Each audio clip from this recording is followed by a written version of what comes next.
somebody and you want $1,000, you tell him you'll take five, and the guy says, "Oh, I can't do that."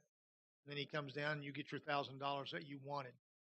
And so there's a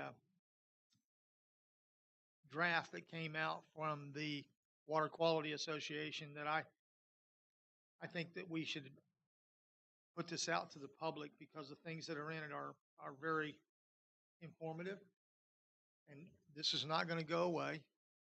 And I did when I spoke with Andrew today. I asked him. I said, the water quality report that we're getting, would there be any way that you could get the lab to give these results to us in a more understandable format? Because when you look at these, we know that we have non-detectable levels in our water system. We're giving the customer the best water that can possibly be filtered out and given out. But I don't know about you all, but I don't deal in parts per billion or parts per trillion every day. It's just not in my scope of things. I'm not a scientist, okay? And I don't think most people are. And so he's going to talk to the people that does the lab work, and he's going to see if he can find a better way so that when we post these results to show people that we have non-detectable levels, that they will be able to understand it. I like the example that they gave in the letter. If I can find it, it basically says that when it was, oh, here it is. A part per trillion is one drop of water in an Olympic-sized swimming pool. A part per trillion is one drop of water in an Olympic-sized swimming pool. That's how small that is. And so I think if the average customer understands just how small these amounts are, that their fear, their lack of confidence will go away, or at least be diminished.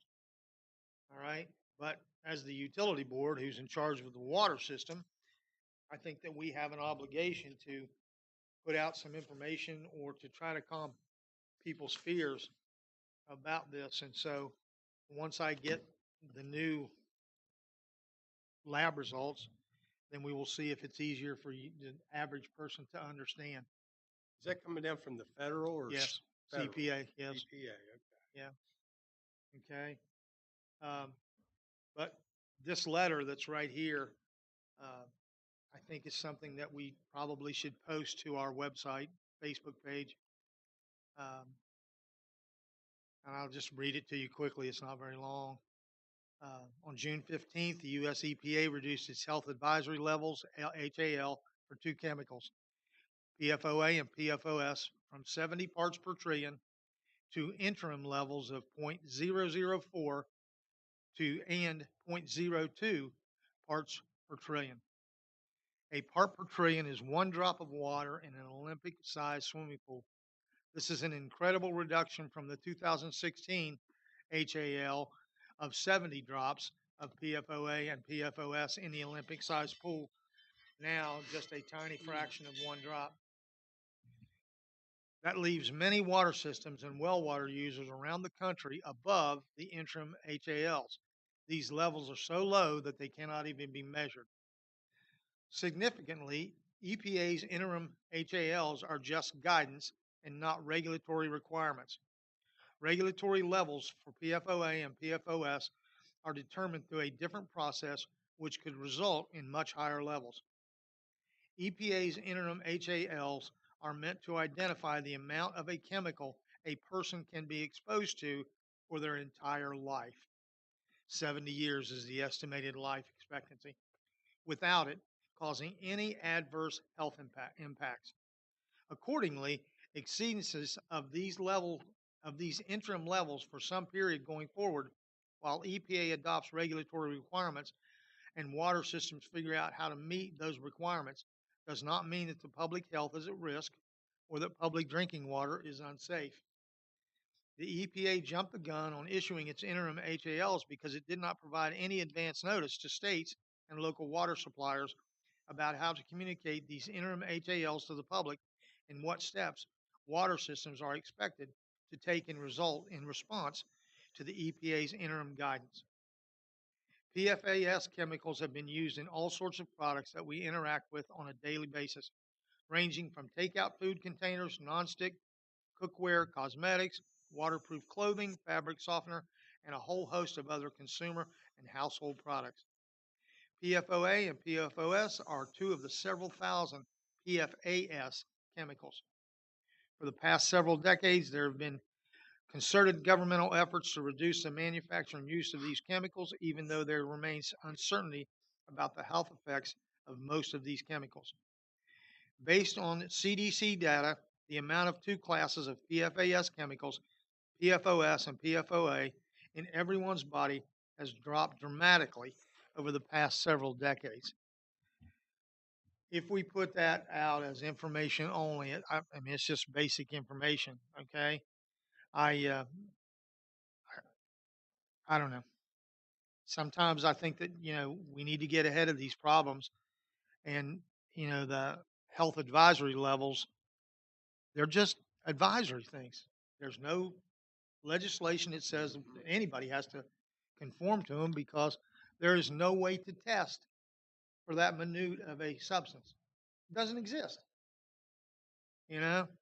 But I think that if we put this out there, that people will understand that, we're still looking at it and we're waiting on direction from the federal government. And who knows how long that will take. But at any rate, I just wanted to throw that out to the board. Anybody have any thoughts on whether we, should wait a little while and see what happens with this advisory, or if we should go ahead and post this, or what are your thoughts? I'm sorry, Mayor. I missed who the source of that letter. Who's the source who wrote that? It came from the Water Quality Association. I think we should go ahead and post it, give the information out to the people. I don't see any harm in that. Okay. All right. I mean, it's just information. That's it. Okay. And so, as far as I'm concerned, we've got the best water that there is, and so I don't believe that we're going to get any kickback from this. But and the ridiculous part is, since it can't be tested for, they can't do anything. There's no way to deal with it. But all right, and I'll take care of that part of it, and I'll share with you whatever Andrew sends about uh, the sampling results. Okay. Craig, anything else on the water samples? No. All right. Then we move on to the ARP discussion. We at council the other night, council agreed to give the 334, 332. What was it you needed for the pumps? $334,690. Okay, council agreed to give that money over to buy the new pumps to upgrade the sewer plant out of the ARP money. We have received the second drop of that. We got a $1.3 million drop from the federal government. So we have now received all the money that we're going to get. I don't know what balance is left on that because we had been committed for like $900,000. So there should be, 1.5 left, something along that line. So it just depends on what council wants to do. I know that one of the discussion points that we have on here is about the storm drainage improvements, that the 140 or $160,000 task order, that $140,000 task order. We have not asked council yet for that money. It's kind of timing issue, really. I think everybody knows it needs to be done, but the money had not dropped as of that. And so it was pointless to ask for it because you don't know when it said we're going to come. But at any rate, we can still ask the council to fund $140 or $160,000 for the study, and then we'll know where we're at to start the stormwater project up on 28th Street. So, any questions about the ARP?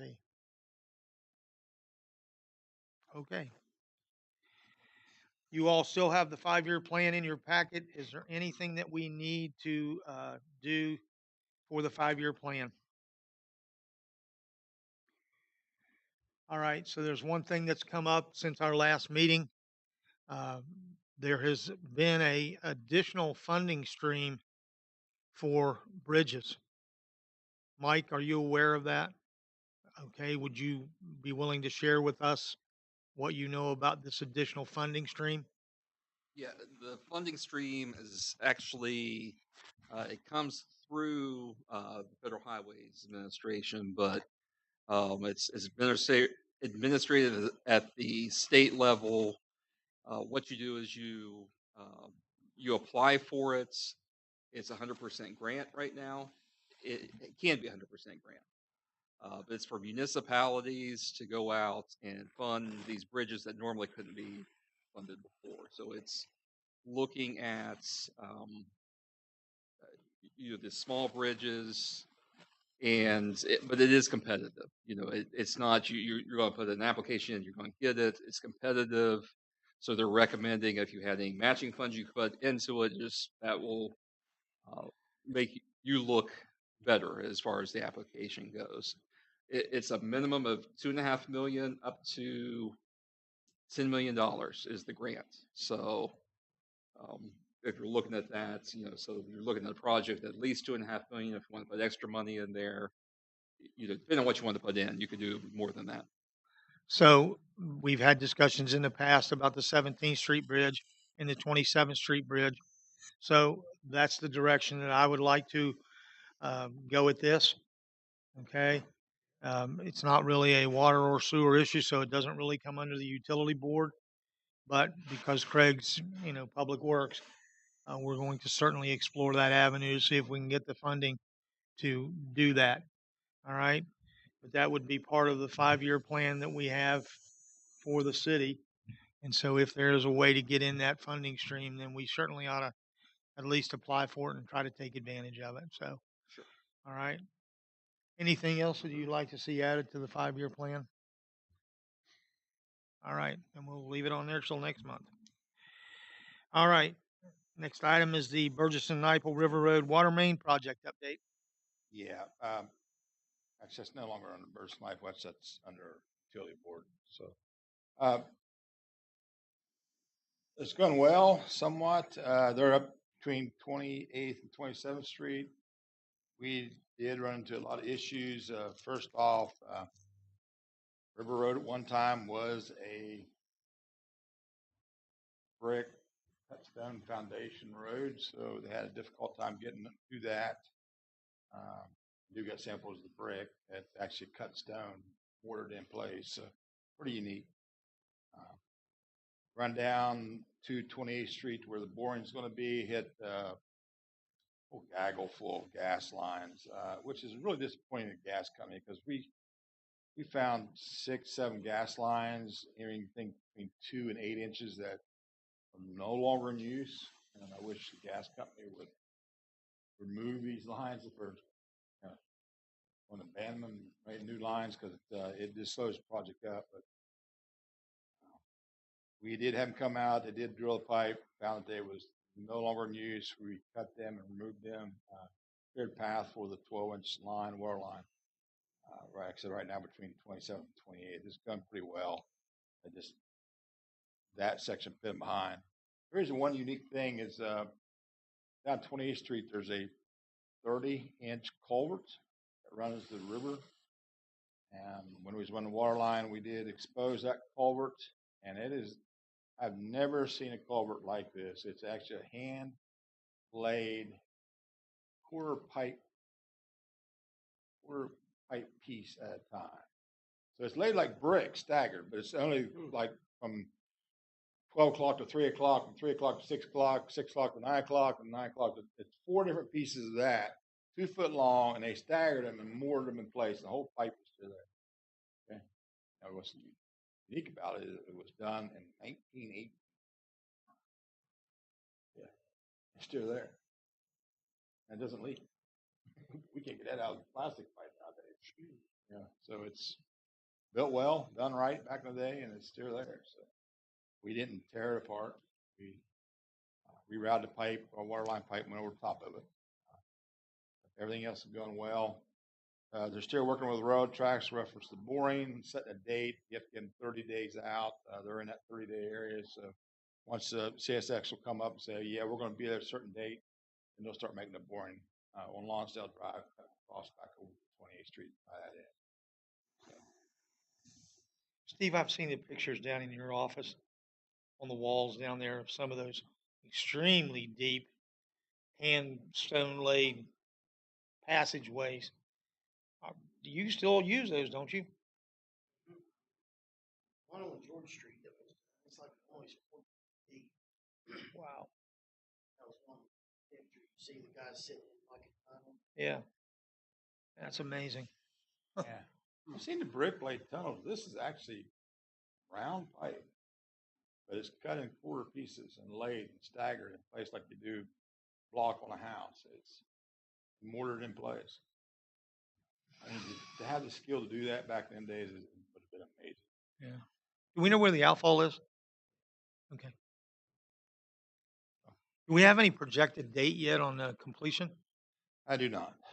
Okay. It should pick up pace once you get past these gas lines. They hit their good water lines. Hmm. That just holds them up. Well, I've not had one complaint Neither. about the closures on River Road, so I think people are being pretty accommodating as far as that goes. Hopefully we'll get it done quickly. So, all right. Next one is 45th Place water main replacement. Yeah, I talked to Lisa Savicki yesterday. We're going to meet next week out on 45th Place. The right-of-ways is completed by the surveyors. They are in Russ's hands. I'm waiting for him to get the right-of-ways back to us so we can have the residents sign over the right-of-way so we can get this thing up to bid. So we're going to meet, Lisa and I's going to meet out there next week, just kind of walk that fence line. There's some issues with pillars, how we're going to put that water line through, particularly from 3rd Avenue over to 45th Place. How many, so other than the residents, how many other right of ways do we have to get? Actually, just one. There's 2 in 45th Place, and there's one adjacent property towards 41st Street. That one is a T section right away, so I can't remember the gentleman's name at this time. I know, but I know who you're talking about. Yeah. But That's the one. so that's the one there. We definitely have to get. But what about the one to 3rd Avenue? There's our existing right of way goes through. What is that subdivision? Rivercrest? Rivercrest, yeah. Okay, so the one property that's to the left is the one that actually has to be secured, because I'm assuming the residents will, that's a no-brainer. If you want a new water line, you're going to agree to let us put it in, but it's just a matter of time of going to each one of them and getting them signed, right? Yeah, 45th Place, yes. Yes. One to the left, the existing lines are there. There's no record of any right of ways. Right. So there is partial ownership on our part, but we just need to make it official. Okay. And have we had Miss Utility locate that line so we know exactly where it's at? No, we actually went and located ourselves. So we do know for sure. All right. So when Russ gets that one back, I'll take that one and go see that gentleman and talk to him about that one. The rest of them that are in 45th Place, which is what, 7 or 9? Lots? Yeah. Not sure. Okay. That's the easy part. Yeah. Okay. All right. Okay. We still don't have a good estimate, though, or an engineering cost to put that water line in, do we? No. When will we have that? Hopefully, when Lisa and I meet next week and say, Okay. This is what I thought we had that covered, but I meet her out there next week. We'll definitely, This is Okay. where I want it. This is what I need, and shouldn't be any issues with the estimate cost on that. Okay. All right. F, water and wastewater system improvements.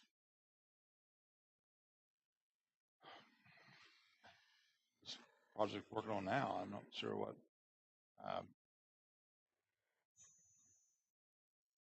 what that was referring to. The current projects we're working on or future projects?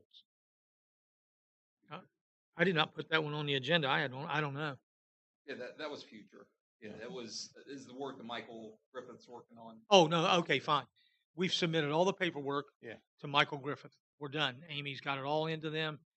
Good deal. Can't remember the lady's name down there, but anyway, they're analyzing it now. He'll start working on the numbers, and then we'll know where we are in that. So we finally got over that hump, and we should be good there. Okay. Well, why don't we classify as rate study next time, please?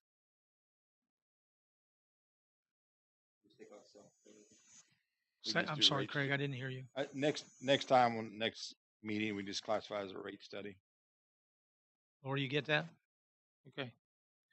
That'll make it easier. Yeah. Okay. All right. So, Craig, how about an update on the dredging of Pond Run and the dry dams? Yeah, Lori and I, we had a meeting with Soil Conservation Department this past week. We met at the ball fields, we talked about the dry dam. They did an inspection a month ago. This is the second phase. I took them down to Pond Run Channel by the mall. Give them all the information we received from Burgess Niple, reference calculations, what needs to be done. They looked at that particular area, and you can clearly see the silt buildup.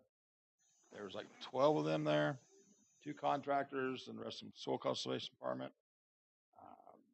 They seemed pretty excited about it. Bob Buchanan said that he had $800-some thousand in grant money. Like projected cost of projects 1.3. He said he was going to talk to Shelley Capito and see if he can't get some more, and they'd like to proceed with the dredging at their cost. So hopefully we'll get funding for that. And while I was there, we also spoke to them about the Greenmont dry dams and the Glenbrook dry dams, and they said they would be willing to assist us on those also. Hopefully they pay for it all. If they don't, maybe we can do, some kind of matching 80-20 grant issues. We can take some of that ARP money and pay our share of that. Get them both them projects completed. So the contractors he said this, hey, just tell me and I'll start right now. I'm like, better start, but you send him the bill. So, he wouldn't do it. So sounded good to me. But there's everyone there clearly seeing the issues that we're having. And I did last week. I was in floodplain management class, FEMA class, and in Logan, West Virginia, and I talked to them about some issues. That is a flood control structure, and the update the state should take care of. This is a flood control structure and a federal level, so it'll help out. That'd be great. Yeah, we're excited about it. Okay. Well, please keep us posted. They on said that they was one. looking for more or less a shovel-ready project, and I don't know what else you get more shovel-ready than that, right, Mike? So it's there. Okay. Well, that's great. All right. So task order number 2022-06, 28th Street Storm Drainage Improvements. We can't do an approval on this because we don't have a funding stream for it yet. That is one of the things that we're going to take to council and talk about whether or not they'll give us the money out of the ARP funds to fund the study. Okay. Because we don't have any source where we can get the money to do it. So Mike, I'm sorry, we can't give you a better answer than that, but I will try to put it on the agenda for the first meeting in July and see if we can get an answer if that's something that they would consider. I know we've had lots and lots of conversations over the last few years about all the storm water and all the flooding and all that stuff. So it should be a good project. So hopefully that'll get some legs.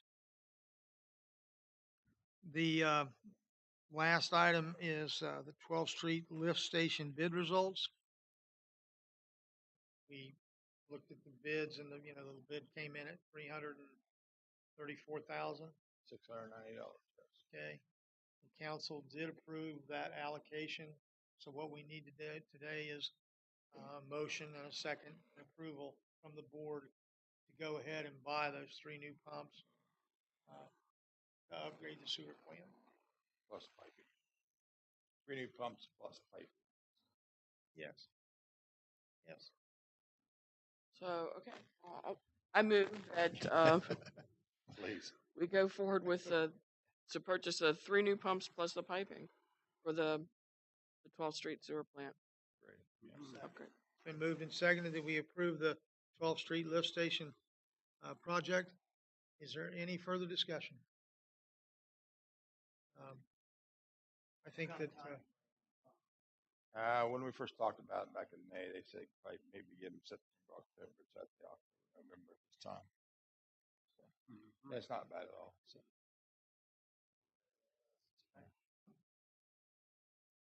okay. All right. So, any other discussion?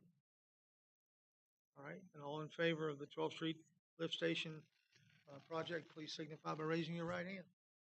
All those opposed, motion carries unanimously. And I think that we should acknowledge the council that we appreciate their work with this. That this should make the sewer plant more efficient than it's been for a long time, and that there's maintenance required. The time frame for turnaround is going to be greatly reduced. Okay. And we have a local company that, or at least in the state of West Virginia, that could actually help us with rebuilding the pumps if I have to, and they got the parts in hand. So right. We're excited about it. Right. Okay, so that concludes our unfinished business.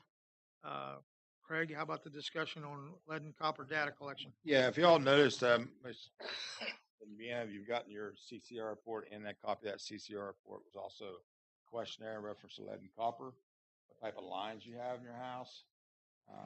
Y'all see it, and I know y'all turn them back in, correct? I did. Yes. Yep.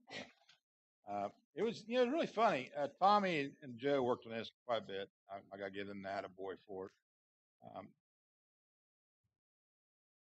We sent this out with the CCR report, and at that time we asked them, please fill us out online. If you don't feel comfortable online, send in a hard copy. And I thought, boy, I'll get a lot of them be online. Because if they did online, I could actually just incorporate it right in the GIS software. I would have to type anything out. Got like 2,500 of these things in the mail. Hey, so yeah, it's really shocked me the amount of people who fill it out and return it by mail, or personally just brought up and delivered it. So, which is great. I got a great response from it, which is going to help us with the lead and copper rules.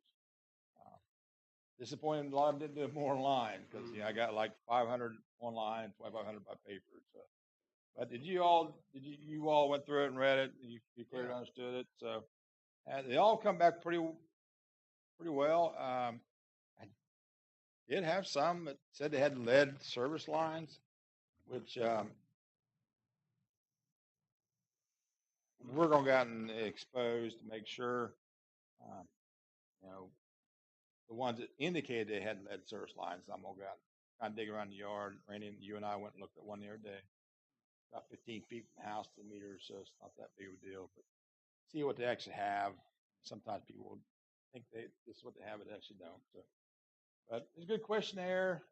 Pretty well asked what pipes you had in your house, when the house was built, when the lines were replaced, if they were replaced. So it went really well. Went a lot better than I thought it would be. I didn't think we'd get that many responses back. But in the responses, what we're doing, we're entering them in the GIS software.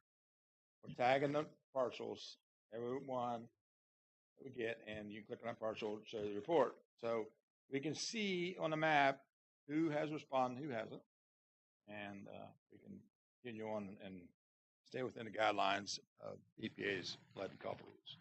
Okay. Of the results that you gathered, do the ones that sent back the lead pipes seem to be clustered together, or are they spread all over town, or where? I've only gotten one. I've only gotten one. Only had one? Yeah, but we haven't. Fantastic. We still have a stack that we're entering in. Joe's entering all that stuff in. So I've told him, I said, look, if you see anybody indicate they have a lead service line, you kick that out. Enter it in your report, kick the report out to me so I can get on the list to go have the guys gotten actual visually inspect. So this is one of them. Okay, that's good. Yeah. Only one, and we have what, 4,500 customers? Are we responsible for Boaz also? No. No, it's different companies. All right. Any questions on the lead and copper? All right. Manager's report. Everything's going well. We had some power failure well had last week, right? So it's funny. I told Steve and told Randy before and tell the rest of you guys. Yeah, last week I was sitting in the FEMA class down in Logan, West Virginia. And I'm sitting down with 100 other individuals, either floodplain managers, 911 directors, emergency management directors, public works directors. And Tuesday, we all go to class, and it's funny to look around the room. You see 100 guys on their phone, and the instructor teaching the class, looking at us, said, "Look, I know what you guys are doing, because that storm went through the state of West Virginia. We know what you do for a living. We know what you're doing. I'm gonna go ahead and act like I'm teaching the class because you guys need the credits, but you all need to continue on what you're doing. Dude, take care of your problem." It was nice, because we could still take care of our business back here.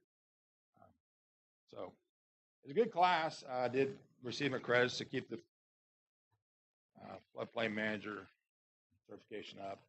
At the beginning of the class, the instructor, like I said, 100 guys in there, and they said,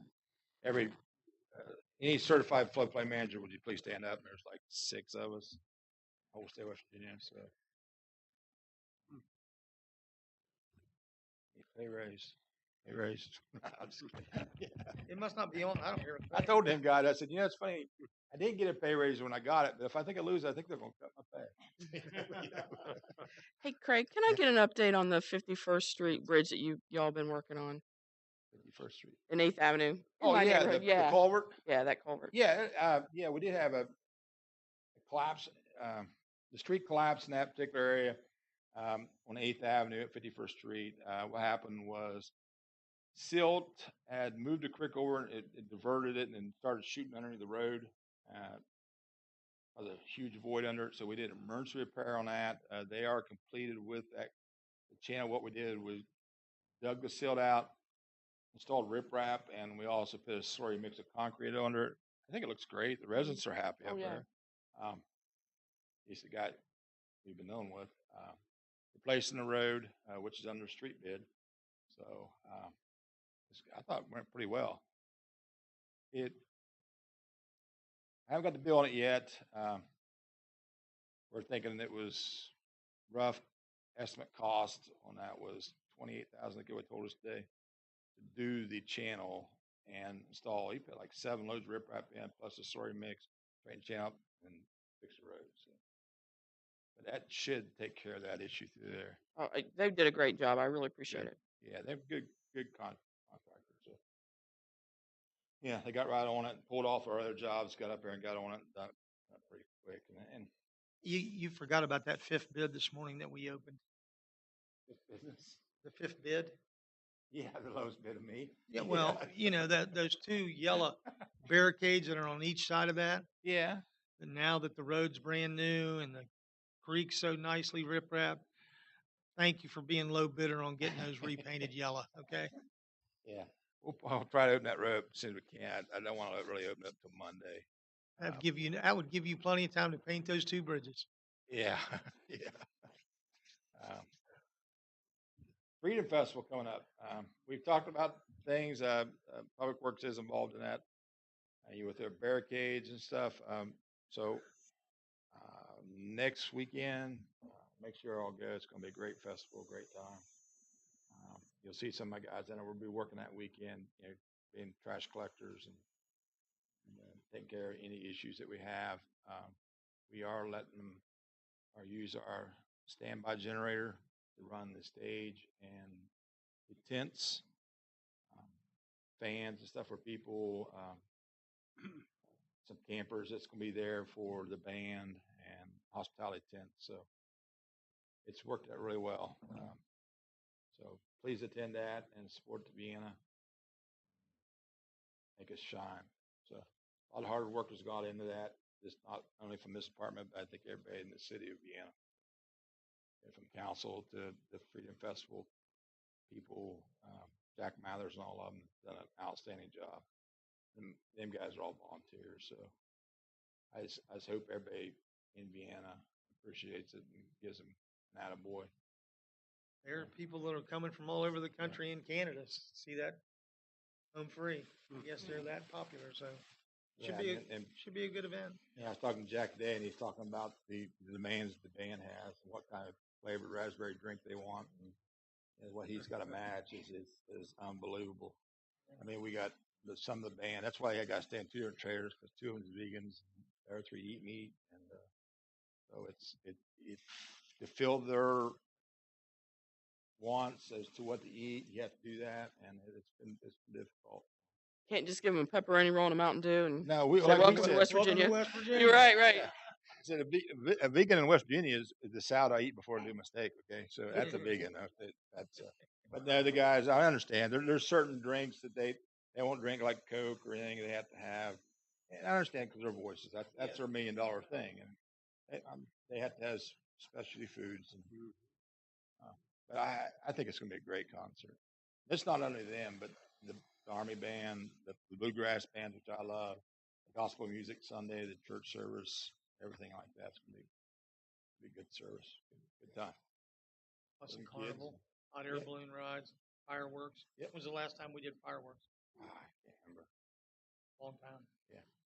So hopefully we'll get something like that up Spencer's Lane next year. They'll do something up there, That'd be great. So, All right. Anything else? yeah, good. All right. So we still have the house at 4705 8th Avenue. Mr. Stouffer has left. It is vacant now, so we are ready to move forward. The building at 12th Street, the old, not the maintenance shop, but the warehouse building that's over in the far corner. All the utilities have been cut loose from it now. We're ready to get rid of it also. So I talked to Amy about that today. We need to authorize the putting it up for sale to salvage whatever materials can be salvaged out of the inside of the house. The building on 12th Street, the only value to that building is the exterior on it. So someone will come in and buy the panels. They're huge. I mean, you could build another building out of the panels that are on it, but you'd have to have your own structure in order to support it. But someone that's in the business, or someone that wanted a hay barn, and the price of metal is just going through the roof. So hopefully someone will bid, on that project. We have toured the Stouffer house now that it's empty. I don't believe that there's very much in it that can be salvaged. That kitchen is absolutely amazing. What's in that kitchen, that someone could come in there and take the granite countertops and the walnut cabinets and all that. Other than that, it's basically some light fixtures, and it's got all the building materials and the heating system and what have you. But if we got lucky enough to cover the demolition costs, I think we'd be doing well.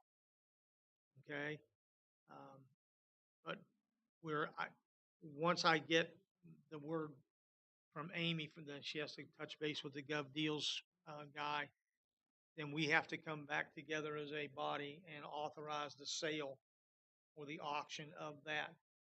So we will have a special meeting just for the purpose of doing that.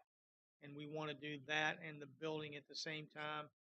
And I think Craig's got a couple other pieces that we'll probably run at the same time. It's a pickup truck and something else, but that'll have to go before council to do that one.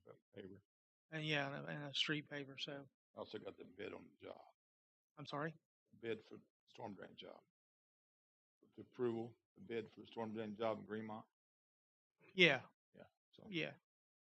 Okay. So, at any rate, we'll put that on the first meeting in July for city council for that. And then, if we have to have a special meeting to come back and authorize the sale of the auction of the 4705 8th Avenue and the building down there, then we'll do that. It'll be a 5-minute meeting. Okay. But we have to do that before we can actually auction it. So what else? Yeah, no, just, I forgot to mention about the bid for storm drain replacement in Greenmont, and hopefully be in that special meeting also, so they can get it started. I know the residents there in that particular area has been, they got big sinkholes in Oh, the yard. I'm sorry. I misunderstood what you were Yeah, saying. I I thought you know. were talking about the stormwater on 28th Street. No, it's Greenmont. So the Greenmont Hill stormwater project is done. We've gotten all the right of ways. The bid came in this morning, which I thought was a great bid. It was. But we may end up having a special meeting for that. It, Utility board's going to authorize that one. Correct. I just thought we'd do it the same time we did. the Oh building. yeah. But we have to notice it for 3 days before we can do it. First week of July work for you guys? Anybody going on vacation or anything? That'd be like the 7th, is that correct? It's first of July is on the Friday, next Friday, so the week after that. But I don't care. I mean, I'm All right. not going anywhere. 7th or 8th. 7th, July 7th, Thursday. Just- Yeah, we can get you it check rolling. July 7th at 1 o'clock would work for you guys.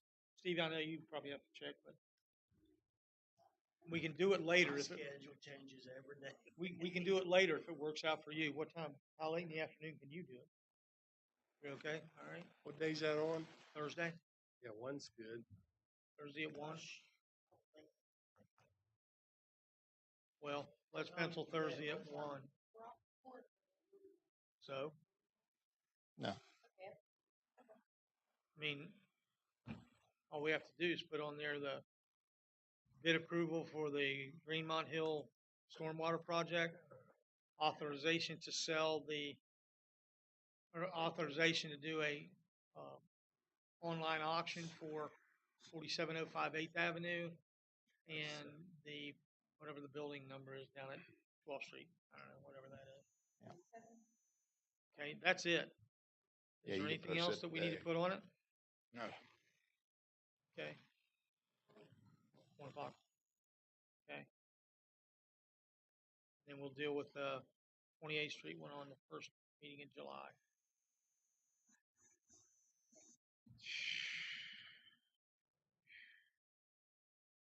Hey, know anything today? Nothing here.